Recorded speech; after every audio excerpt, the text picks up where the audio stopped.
فقال فيه ولدت وفيه انزل علي وحي.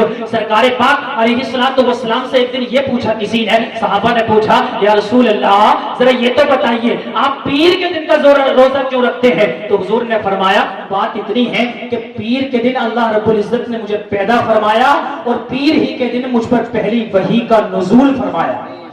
حضرات اس سے کیا سمجھ میں آتا ہے؟ اس سے یہ سمجھ میں آتا ہے کہ حضور اپنی میلاد کی خوشی خود مناتے تھے، اسی لیے پیر کے دن کا روزہ رکھتے تھے. تو حضور اپنی میلاد منائیں، جشن عید میلاد النبی منائیں، تو اگر ہم غلام منائیں تو مصطفیٰ علیہ السلام کے عاشق نہ کہلائیں تو پھر کیا کہلائیں؟ حضرات محترم اب آئیے ایک اور حدیث سنیے. فقام علی المنبر فقام رسول اللہ علی المنبر فقال من انا. حضور پاک ایک مرتبہ منبر پر تشریف لائے اور کہنے لگے اے صحابہ بتاؤ میں کون ہوں؟ صحابہ کرام نے عرض کیا آپ اللہ کے رسول ہیں. حضور نے فرمایا میں محمد ہوں، عبداللہ کا بیٹا ہوں، عبد المطلب کا پوتا ہوں. اللہ رب العزت نے دو گروہ پیدا فرمائے، ایک انسانوں کا اور ایک جانوروں کا، جمادات کا، نباتات کا. تو حضور فرماتے ہیں اللہ رب العزت نے مجھے سب سے اچھے گروہ انسانوں میں پیدا فرمایا، پھر انسانوں میں دو گروہ بنائے، ایک عربی لوگوں کا ایک عجمی لوگوں کا. تو حضور فرماتے ہیں مجھے سب سے اچھے گروہ عرب کے لوگوں میں پیدا فرمایا، پھر عرب میں اللہ رب العزت نے کئی قبیلے پیدا فرمائے، مجھے سب سے اچھے قبیلے قریش میں پیدا فرمایا، پھر قریش میں کئی خاندان بنائے اور مجھ کو سب سے اچھے خاندان بنو ہاشم میں پیدا فرمایا. حضرات محترم اس حدیث پاک سے حضور کیا بتانا چاہ رہے ہیں؟ حضور بتانا یہ چاہ رہے ہیں، شارحین حدیث فرماتے ہیں اس حدیث سے حضور یہ بتانا چاہ رہے ہیں اے لوگوں میں رسول ہونے کی حیثیت سے سب سے افضل ہوں، سب سے اعلیٰ ہوں، یہ تو مانتے ہی ہو، لیکن یہ بھی جان لو کہ میں خاندان کے حساب سے، اپنے نسب کے حساب سے، اپنے حسب کے حساب سے، اپنے گھرانے کے حساب سے تم میں سب سے افضل و اعلیٰ ہوں. حضرات محترم اسی پہ نظر بریلی کی رضا امام احمد رضا کی پڑی تو بول اٹھے اور کہنے لگے سب سے اعلیٰ باولا ہمارا نبی، سب سے بالا وہ بالا ہمارا نبی. کیا خبر کتنے تارے گرے چھپ گئے پر نہ ڈوبے نہ ڈوبا ہمارا نبی. اس سب چمک والے اجروں میں چمکا کیے اندھے شیشوں میں چمکا ہمارا نبی. سارے اچھوں میں اچھا سمجھیے جسے ہے اس اچھے سے اچھا ہمارا.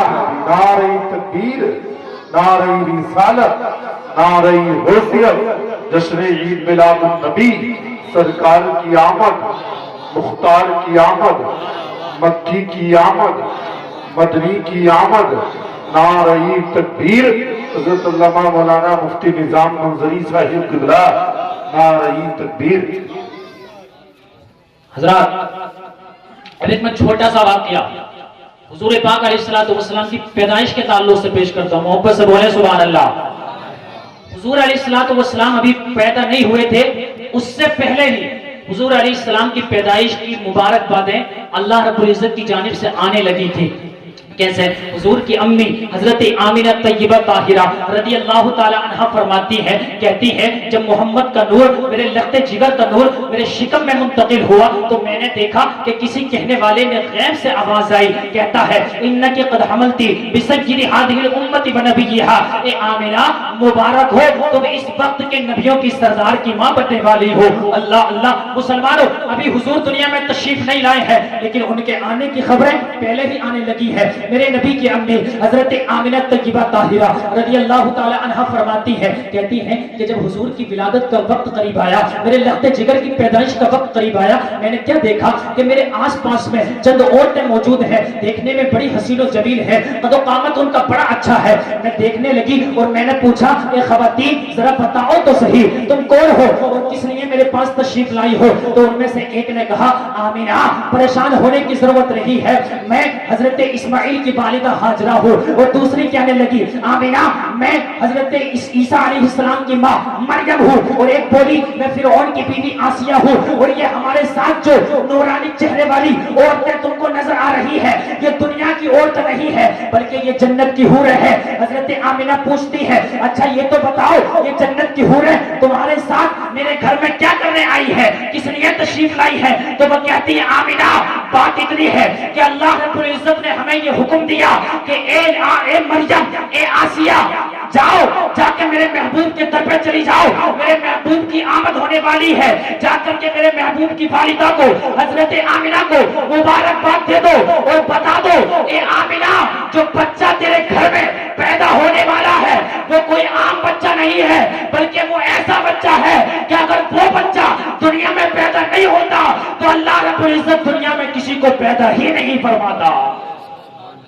حضرات محترم، حضور کی پیدائش سے پہلے اب حضور پاک علیہ السلام جب پیدا ہوئے تو عرب کا یہ دستور تھا کہ وہاں کے جو لوگ، شہر کے جو لوگ ہوتے تھے، وہ اپنے بچوں کو دودھ پلانے کے لیے دایا کے حوالے کر دیتے تھے، یعنی مائیں دودھ نہیں پلاتی تھی بلکہ دایا پلاتی تھی، اور شہر کے جو لوگ تھے وہ اپنے بچوں کو گاؤں میں بھیجتے تھے۔ اس کی وجہ یہ تھی، ایک تو گاؤں کی آب و ہوا بڑی صاف ہوتی ہے، نیچرلی وہاں ہوا مل جاتی ہے، اور دوسری بات یہ ہے کہ شہر میں باہر کے لوگ آتے تھے جن کی بولیاں مکس ہوتی تھی، کوئی عربی کمزور بولتا تھا، کوئی اچھی بولتا تھا، اور گاؤں کے جو لوگ ہوتے تھے تو وہ پیور عربی بولتے تھے، اچھی عربی بولتے تھے۔ تو ان کے شہر کے لوگوں کا ماننا یہ تھا کہ جب ہمارا بچہ گاؤں میں رہے گا تو اس کی نشو و نما بھی اچھی ہوگی، اس کے جسمانیت بھی اچھا ہوگا، اور اس کی زبان بھی صاف ستھری ہوگی۔ حضرات محترم، اسی وجہ سے وہ اپنے بچوں کو شہر چھوڑ کر گاؤں میں بھیج دیا کرتے تھے، اور یہ بتایا کرتے تھے کہ ہمارا بچہ جب گاؤں میں جائے گا۔ نعرہ تکبیر، نعرہ رسالت۔ آپ دیکھ رہے ہیں منبر نور پر حضرت علامہ مفتی مسلم منظری صاحب قبلہ، الحمدللہ یہ خوش نصیبی ہے ہم جفاظل پور والوں کی کہ اللہ رب العزت نے ان جیسا امام ہم کو عطا فرمایا۔ حقیقت بات ہے، واقعی میں تو ان کو بہت پہلے سے جانتا ہوں، اللہ رب العزت ان کی عمر میں برکت عطا فرمائے۔ ایک بہترین عالم دین، بہترین مفتی اور متصلب فی الدین، یعنی پکے بالکل ایک دم الحمدللہ یہ بزرگوں کے وفادار اور قرآن و حدیث پر گہری نظر رکھنے والی شخصیت کے مالک ہے۔ اللہ پاک ان کی عمر میں برکت عطا فرمائے، محبت سے بولیں سبحان اللہ۔ تو حضرات میں یہ بتا رہا تھا کہ وہ لوگ اپنے بچوں کو گاؤں میں بھیج دیا کرتے تھے تاکہ ہمارا بچہ وہاں پر پڑے پڑے، اس کی نشو و نما اچھی ہو جائے، اس کے جسم و جسمانیت اچھا ہو جائے۔ اللہ کے رسول جب پیدا ہوئے تو ان کے والد صاحب کا سایہ پہلے ہی اٹھ چکا تھا، ماں کے پیٹ میں صرف 2 مہینے کا نور ہوا تھا۔ اسی وقت میں حضرت عبداللہ اس دنیا سے رخصت ہو گئے، آقا کریم کی ولادت ہوئی۔ حضرات محترم، ولادت کے بعد میں مصطفیٰ کریم علیہ السلام کو بھی ضرورت پیش آئی کہ ان کو بھی نشو و نما کے لیے کہیں بھیج دیا جائے۔ اب مکہ کی چند عورتیں، قبیلہ بنو سعد کی چند عورتیں مکہ شریف پہنچنی ہیں، ان میں حضرت حلیمہ سعدیہ بھی ہے، اور ان کے ساتھ میں بہت ساری عورتیں ہیں۔ ساری عورتیں، حضرت حلیمہ کہتی ہیں کہ ساری عورتوں کے پاس سواری بڑی اچھی تھی۔ جب قبیلہ بنو سعد سے مکہ کی طرف چلی تو اچھی اچھی سواریوں والی عورتیں مجھ سے پہلے مکہ پہنچ گئی، اور انہوں نے مکہ پہنچنے کے بعد جتنے امیر گھرانوں کے بچے تھے، رئیسوں کے بچے تھے، بڑے بڑے لوگوں کے بچے تھے، سب نے لے لیے۔ کسی نے امیر کا بچہ لیا، کسی نے کبیر کا بچہ لیا، کسی نے مالدار کا بچہ لیا، اس لیے کہ ان کو پتا تھا جب اس کو دودھ پلانے کے بعد، اس کا دودھ چھڑانے کے بعد ہم واپس اس کے گھر والوں کو دینے کے لیے آئیں گے تو اس کے گھر والے ہمیں بہت بڑے انعام سے نوازیں گے، بہت بڑے اکرام سے نوازیں گے۔ اور جو کوئی مصطفیٰ کو دیکھتا تو وہ سمجھتا کہ ان کے باپ تو ہے نہیں، عبداللہ تو ہے نہیں، ان کے گھر سے ہمیں کیا مل سکتا ہے، اس لیے کوئی حضور کو نہیں لیتا تھا۔ قسم خدا کی حضرت حلیمہ سعدیہ جب پہنچی وہ سب سے دیر میں پہنچی، سب سے تاخیر سے پہنچی۔ انہوں نے مصطفیٰ علیہ السلام کے علاوہ کسی کو نہ پایا، سارے بچے دوسری عورتیں لے چکی تھی۔ حضرت حلیمہ کہتی ہے میں نے دیکھا کہ صرف ایک بچہ بچا ہے، وہ بچہ عبداللہ کا بیٹا ہے، اور اس کے سر پہ باپ کا سایہ نہیں ہے۔ دل میں خیال تو آیا کہ ایک حلیمہ اگر اس بچے کی پرورش کر دی تھی تو اس کے گھر سے ملے گا کیا، لیکن قسم خدا کی حضرت حلیمہ کی قسمت کا ستارہ یہ بلندیوں پر تھا۔ حضرت حلیمہ سعدیہ کہتی ہے میں نے مصطفیٰ کے چہرے کو جیسے ہی دیکھا، قسم خدا کی میرے دل پر قابو نہ رہا، بلکہ شاعری کی زبان میں یوں کہہ دو کہ زلف دیکھی ہے، نظروں نے گھٹا دیکھی ہے،